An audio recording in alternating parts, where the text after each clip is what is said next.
Okay. And today we're going to deal with 3D Mohr circle and mechanical properties. Just an early announcement, the final exam will be held on August the 4th, Thursday in the evening time, 7 o'clock to 9:30. Okay. Any questions with the test date? Are you all okay? Hold on, let me see the chat. Okay, no one have any issue yet. Okay. So today we're going to deal with 3D Mohr circle and mechanical properties. So what we are trying to do is to link Mohr circle to mechanical properties of materials. Okay. So let's look at mechanical properties, or let's look at mechanical properties first. Okay. So mechanical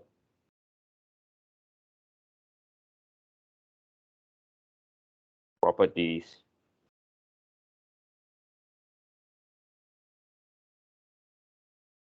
of materials. So we as mentioned in past few lectures, the mechanical properties were obtained from properties or mechanical behavior.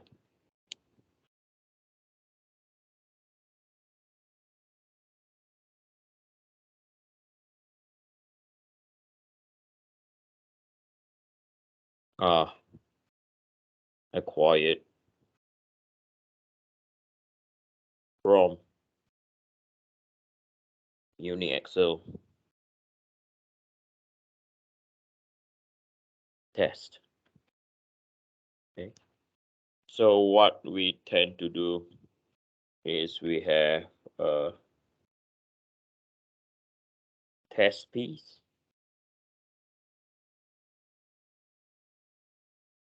So this is our test specimen.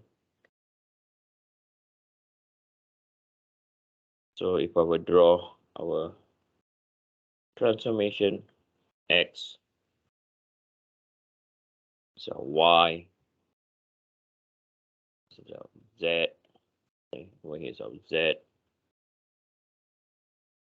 So we do a uniaxial tensile or compression or shear, okay, not and yeah, or. So we do a tensile test, which is the most commonly used because it's cheap. So we apply a force on the neutral axis, okay, P and P prime. And from here, what we get if we were to put an element, okay, we were to put an element over here. So I'm going to draw the element in 3D. Okay, we're going to draw the element in 3D. So again, this is our element.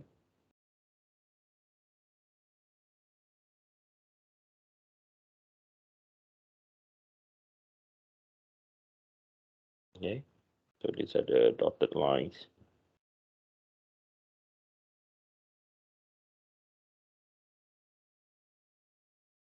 Okay, so it's under uniaxial test. So we have stresses in our x direction only because it's only there's no other stresses. So this is our stress x, right? So from here we can declare that stress x is positive, stress y, stress z is equal to 0. The shear xy is equal to shear yx is equal to 0. Shear xz is equal to shear zx is also equal to 0. And shear yz is equal to shear zy is equal to 0, right? So from here we can plot a 3D Mohr circle, okay, on our test specimen. Okay. So now we can plot a 3D Mohr circle.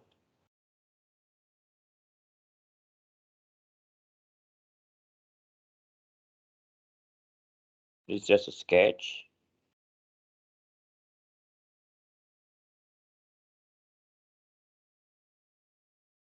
I'm going to focus on positive. So this is our normal stress, shearing stress, right? Element rotate clockwise. And then we have element rotate anti-clockwise. Okay. And we know that over here,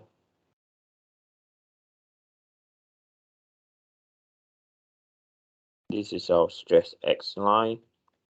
And over here, this is a stress Y and stress Z line, because it's good. We have no zero normal stress in the Y and Z direction.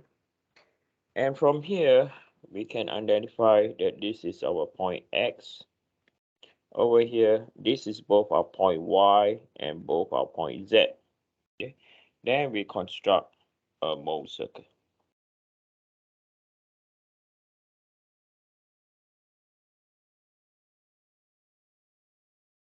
And this circle over here, right? This circle over here is this is in fact a 3D Mohr circle.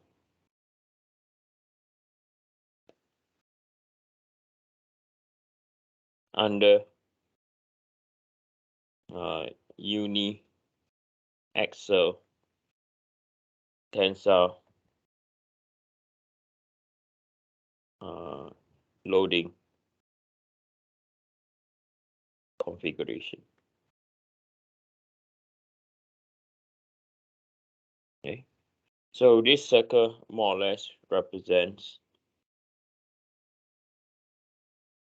the x y plane, and the xy plane is our in plane.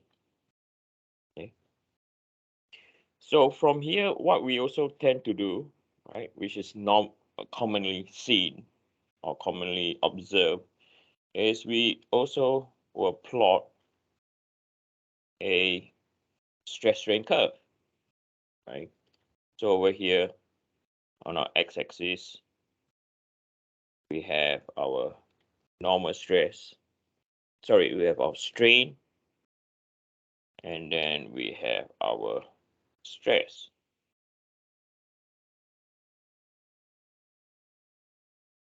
And I tend to focus on the positive side, right? So we also can construct our stress strain curve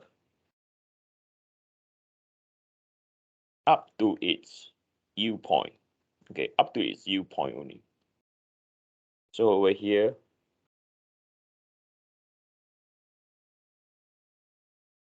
we have epsilon U. Okay, I'll put a capital Y.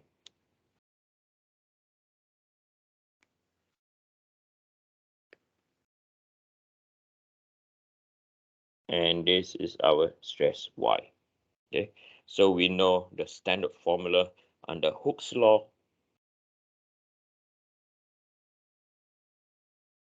is you have stress capital Y is equal to Young's modulus epsilon Y.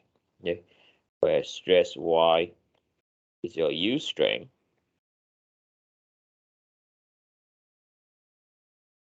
epsilon Y is your U strain,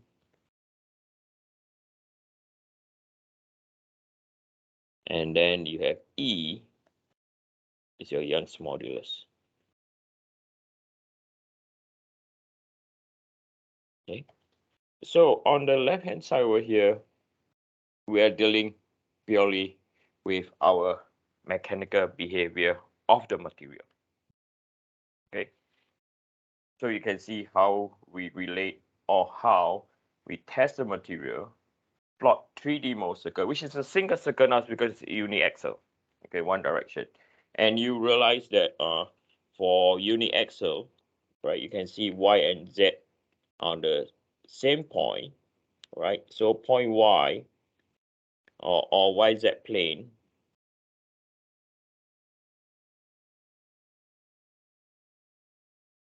okay, YZ plane does not have a circle.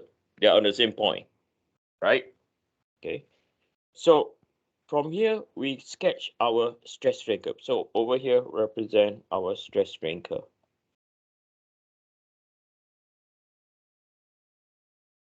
Or stress strain relationship, and this relationship is based on Hooke's law, as you all know.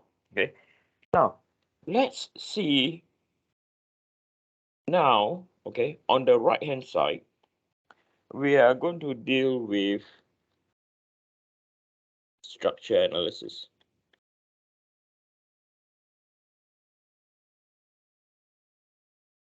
Okay, we are going to deal with structure analysis. So what do I mean by we're going to deal with structure analysis? So now let's say we have a structure now, okay, which is under compound loading. Okay, so I'm going to sketch a structure under compound loading now.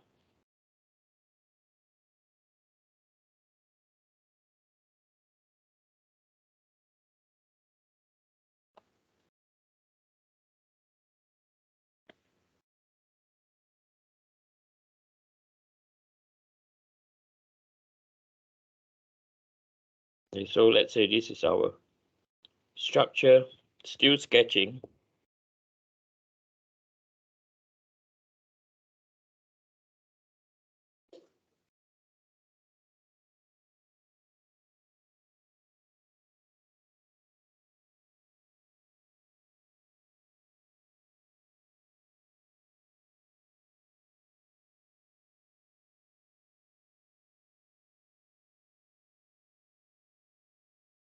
Okay, and the structure is fixed in the bottom or built in at the bottom.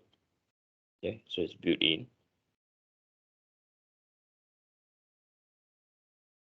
and the structure is under different compound loading condition, following the same transformation.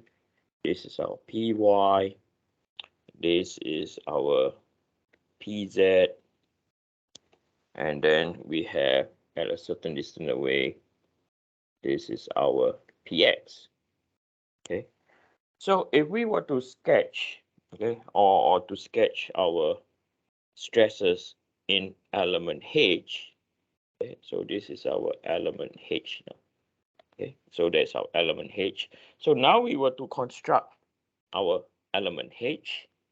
Okay, so this is our element H in 3D.